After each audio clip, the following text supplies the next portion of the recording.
Assalamualaikum warahmatullahi wabarakatuh. Halo semuanya, perkenalkan nama saya Widya dari program studi bimbingan dan konseling pendidikan Islam semester 5 kelas B Fakultas Tarbiyah Institut Agama Islam Negeri Syekh Abdurrahman Siddiq Bangka Belitung.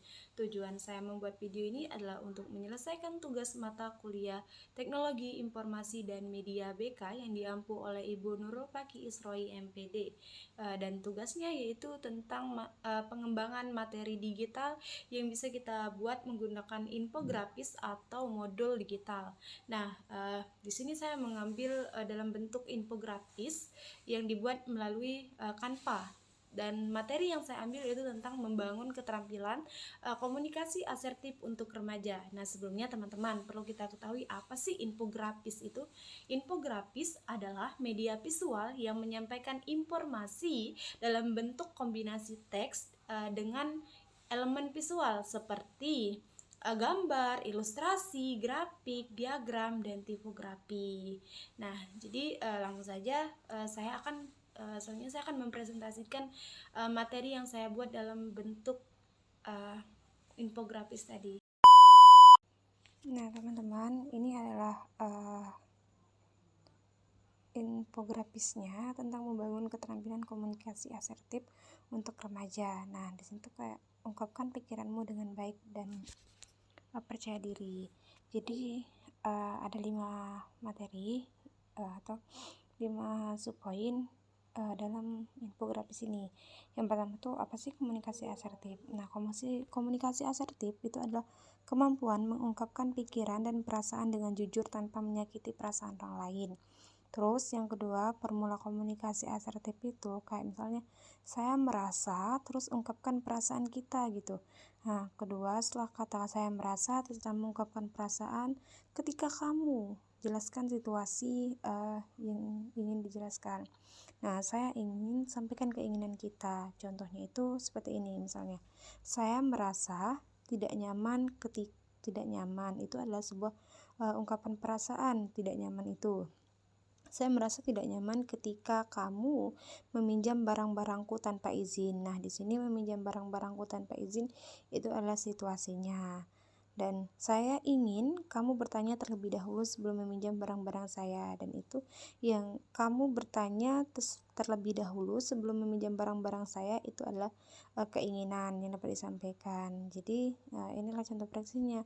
Saya merasa tidak nyaman ketika kamu meminjam barang-barangku tanpa izin. Saya ingin kamu bertanya terlebih dahulu sebelum meminjam barang-barang saya. Nah, di kalimat itu kan seperti pengertian komunikasi asertif sendiri itu adalah mengungkapkan pikiran perasaan dengan jujur tanpa menyakiti perasaan orang lain dengan menggunakan kata-kata yang baik gitu. Nah, tipsnya pertama, jaga kontak mata, terus fokus pada masalah bukan orangnya. Nah, gunakan nada suara yang tenang, pilih waktu yang tepat, dan hormati hak orang lain. Nah, manfaat komunikasi asertif ini sendiri yaitu yang pertama untuk meningkatkan kepercayaan diri, terus membangun hubungan yang lebih sehat dan mengurangi konflik dan kesalahpahaman. Nah, jadi teman-teman, itulah video presentasi dari saya tentang materi tentang pengembangan materi digitalnya. Itu materi yang berhubungan dengan membangun keterampilan komunikasi asertif untuk remaja.